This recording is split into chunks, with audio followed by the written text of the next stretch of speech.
Aming Diyos na buhay, aming Ama na mapagkalinga at tapat, muli po kaming lumalapit sa inyong presensya, dala ang aming buong puso, pagod man, sugatan, o minsan ay litong-lito sa mga pangyayari sa buhay. Ngunit sa kabila ng lahat, buong loob naming kinikilala na ang bawat tibok ng aming puso, bawat hanging nilalanghap namin, bawat bagong araw na kami nagigising, lahat ng ito ay patunay ng iyong biyayang hindi nauubos. Panginoon, maraming salamat. Salamat po sa mga biyayang hindi namin laging napapansin, ang kalmadong pag-ulan, ang init ng araw, ang tahimik na gabi. Salamat sa mga bagay na hindi namin hinihingi pero ipinagkaloob mo pa rin. Sa mga pagkakataong wala kaming lakas upang manalangin, ikaw pa rin ang unang lumalapit. Sa mga araw na hindi kami karapat-dapat, pinili mo pa rin mahalin. Ang pagmamahal mong ito ang aming tanging sandigan, ang iyong awa ang aming pahinga. Sa gitna ng mga gulo sa mundo, ang karahasan, kahirapan, pagkakawatak-watak at mga kalamidad, nakikita pa rin namin ang liwanag mo sa mga taong tumutulong, sa mga pusong hindi sumusuko, at sa mga panahong bigla na lang may dumarating na himala. Alam naming ikaw ang kumikilos sa bawat biyayang ito, at ikaw ang Diyos na hindi kailanman nagsasawang magbigay. Patawarin mo po kami kung minsan kami nagiging abala sa paghabol sa mga bagay na wala pa kami, mga pangarap, kayamanan, posisyon o relasyon, at nalilimutan naming yakapin ang napakarami naming tinatanggap ngayon. Patawad kung sa gitna ng ingay ng mundo, nalilimutan naming magpasalamat. Panginoon, turuan mo po kaming magkaroon ng pusong kontento, pusong bukas, at pusong laging umaasa sa iyo. Hindi rin po namin nakakalimutan ang mga taong patuloy na naghihintay ng biyaya, mga nawala ng trabaho, mga ina na walang mailagay sa hapag, mga kabataang gustong mag-aral pero walang sapat na kakayahan. Naway dumating pa sa kanila ang iyong pagyakap sa paraang hindi nila inaasahan. Gumamit ka po ng mga tao at pagkakataon upang may padama sa kanila na hindi mo sila nakakalimutan. Gamitin mo rin po kami, Panginoon, upang maging kasangkapan ng iyong kabutihan sa mundo. Kung kami man po ay pinagpala sa pera, talento, edukasyon o posisyon, huwag mo po kaming hayaan na lumaki ang aming ulo. Sa halip, hubugin mo po ang aming puso upang maging mas mapagpakumbaba, masandang tumulong, mas marunong magbahagi. Dahil ang tunay na yaman ay hindi sa dami ng hawak, kundi sa dami ng naibibigay. Salamat, Panginoon, dahil ang iyong biyaya ay hindi lang para sa mga banal, kundi para sa lahat, sa mga naliligaw, sa mga nanghihina, at kahit sa mga nagkamali. Walang sino man ang malayo sa iyong habag at walang araw na hindi mo kayang gawing panibagong simula. Panginoon, sa bawat biyayang natatanggap namin, malaki man o maliit, naway mapagpatuloy kaming maging tapat sa iyo. Bigyan mo po kami ng mata na nakikita sa iyong kabutihan sa gitna ng ordinaryo. Bigyan mo po kami ng pusong laging handang tumugon, hindi lang sa panalangin, kundi sa gawa. Sa huli, Panginoon, ikaw pa rin ang aming tunay na biyaya. Hindi lang dahil sa mga bagay na nabibigay mo, kundi dahil sa pagkakaroon namin ng relasyon sa iyo, isang Diyos na hindi kailanman nagkukulang, hindi sumusuko at hindi nawawala. Kaya sa buhay naming ito, hanggat kami humihinga, patuloy mo po kaming nagpapasalamat, mananalig at maglilingkod sa inyong buong puso. Sa pangalan ng aming Panginoon at tagapagligtas na si Jesus. Amen. Panginoon naming Diyos, lumalapit po ako sa iyo ngayon nang may pusong naghahangad ng pag-asa at oportunidad. Alam mo ang bigat ng sitwasyon ng walang hanap buhay, ang bawat araw na lumilipas na walang katiyakan kung saan kukuha ng ikabubuhay, ang kaba sa tuwing may kumakatok na bayarin, at ang lungkot ng pakiramdam na wala kang silbi. Ngunit sa gitna ng kawalan, ikaw ay nananatiling Diyos ng kabutihan at biyaya. Ikaw na nagbibigay ng tamang oportunidad sa tamang oras. Ikaw na nakakaalam ng mga plano namin bago pa man namin ito banggitin.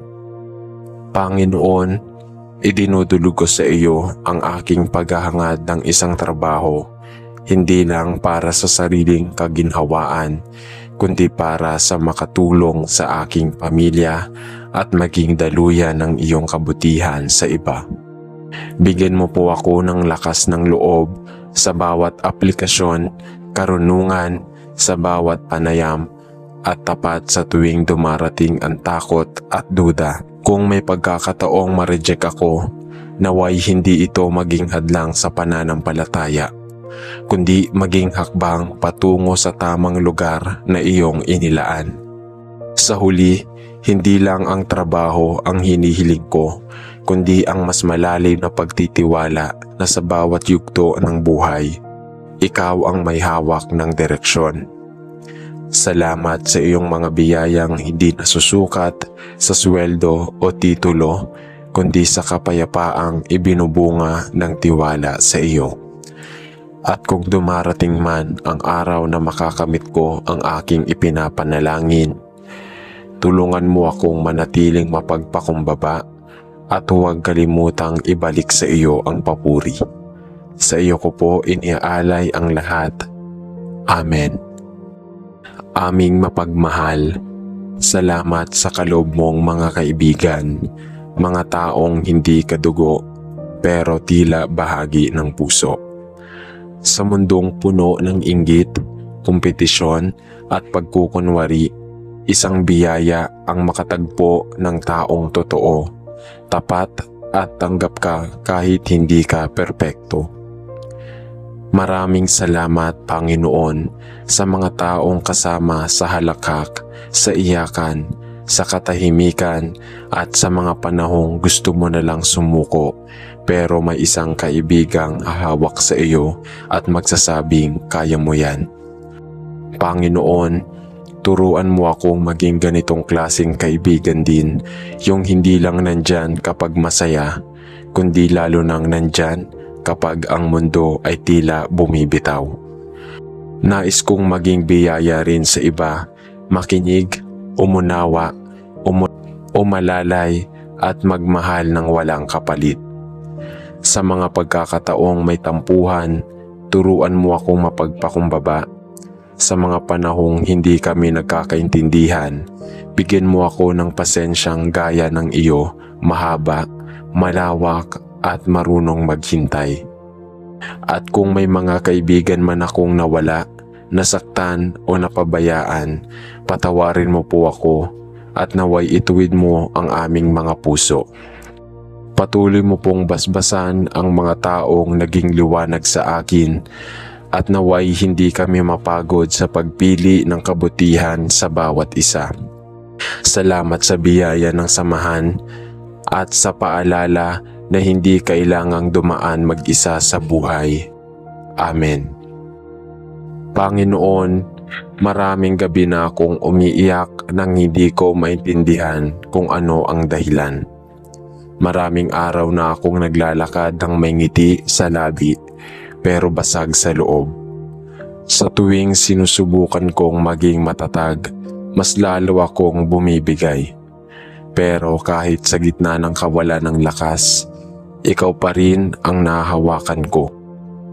Salamat dahil hindi mo ako hinusgahan sa aking kahinaan, sa aking pagod, sa aking mga tanong at sa aking mga takas na buntong hininga.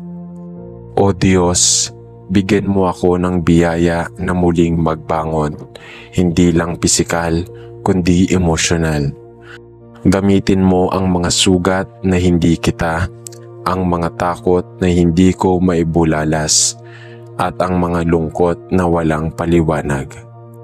Naway maramdaman ko ang iyong yakap sa bawat umagang gumigising akong pagod pa rin.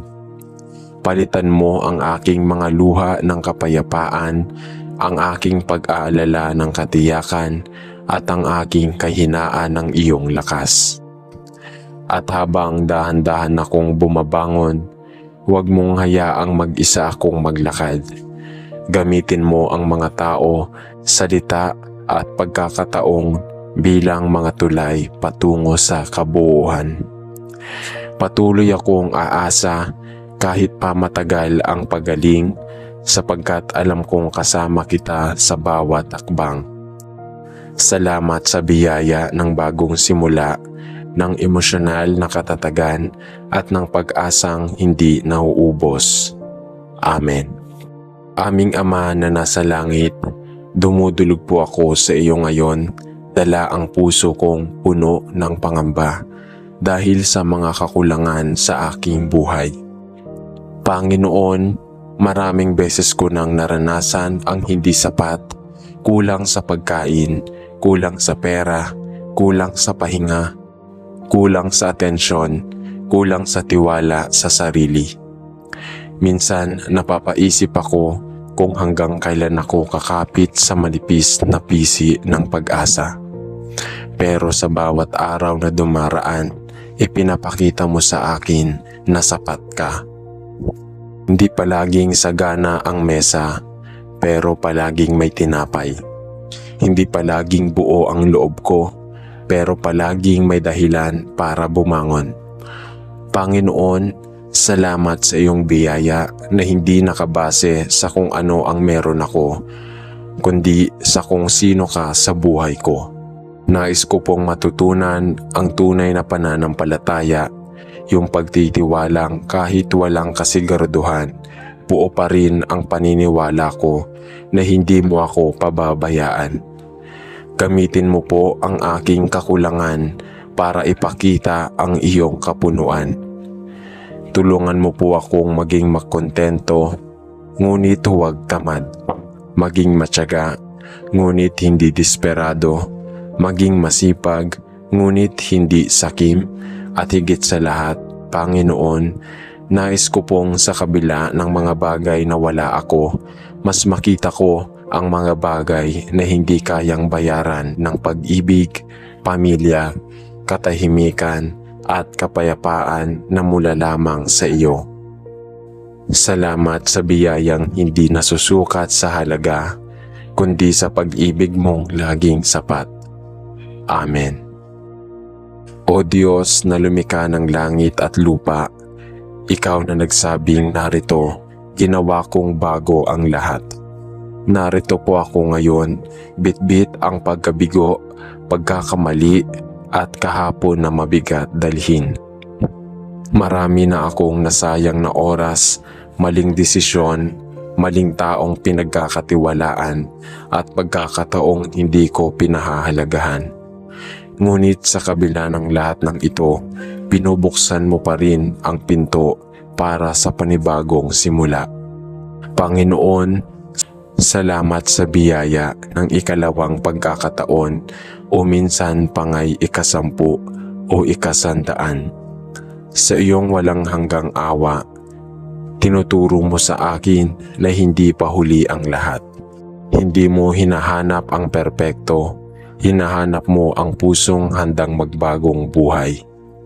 Kaya't ngayon, Ama, hinihiling ko ang iyong lakas upang makabangon ang iyong liwanag, upang makita ko ang tamang landas, at ang iyong pag-ibig upang mapatawad ko ang sarili ko.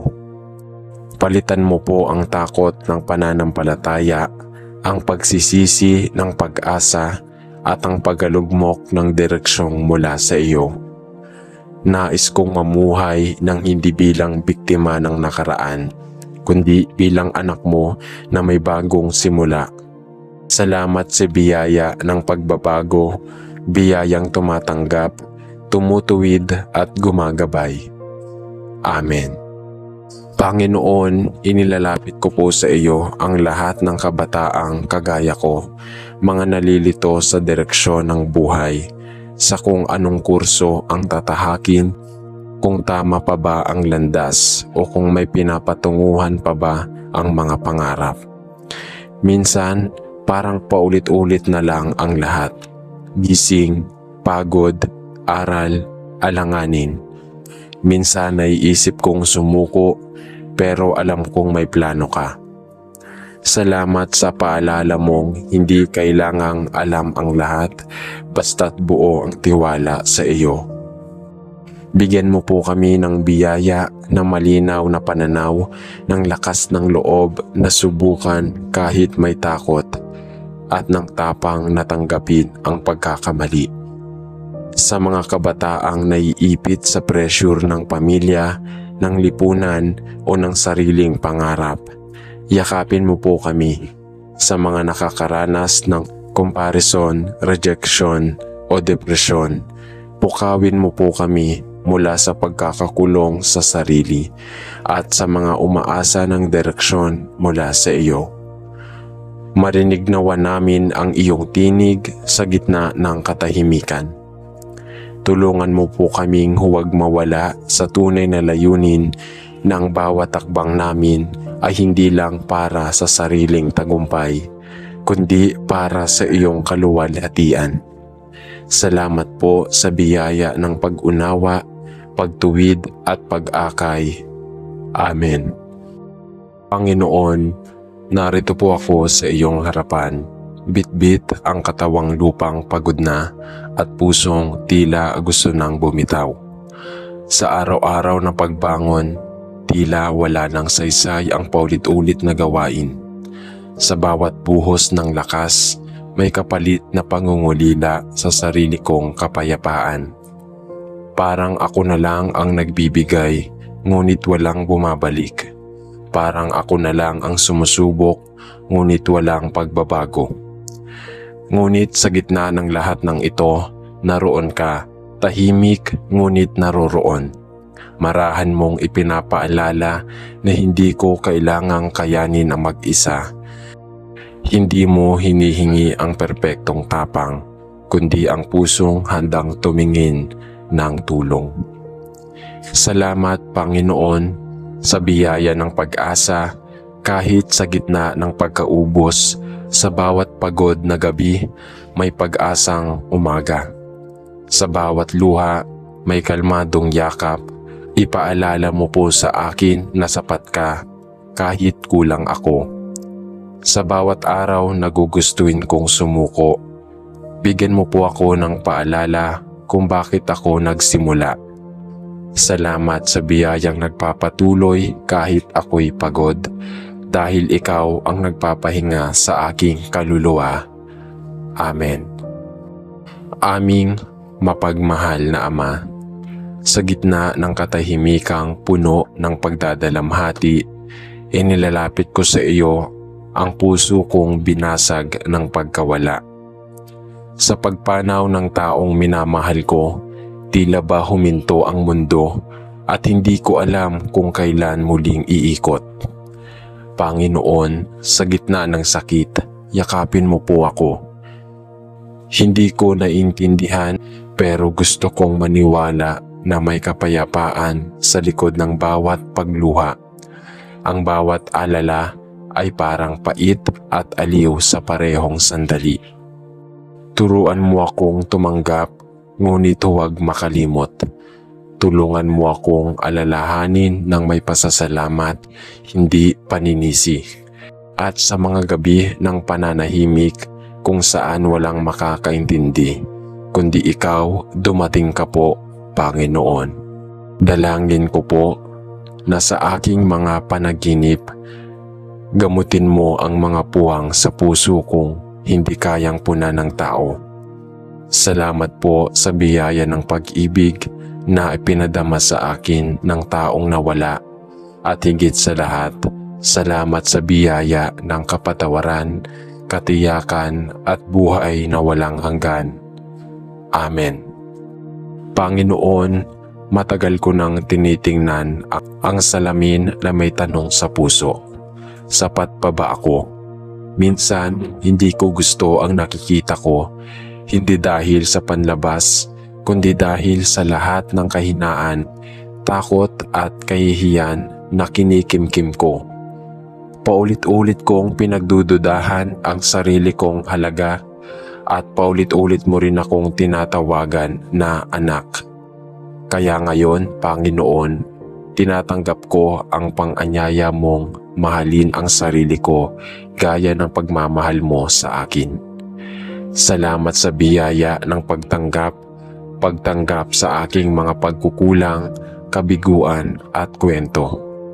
Salamat sa pagpapaalala na hindi ko kailangang maging katulad ng iba para maging mahalaga. Turuan mo akong maging mabait sa sarili, magpatawad sa sarili, at bigyan ng puwang ang sarili kong lumago. Palitan mo ang ingay ng paghahambing ng katahimikan, ng katapatan, at kung darating man muli ang mga araw ng pagduda at pagkasiphayo, humihingi ako ng lakas sa iyo, Panginoon, upang maalala na ang tunay na halaga ko ay nakaugat sa iyong pagmamahal at hindi sa sukatan ng mundo. Amen.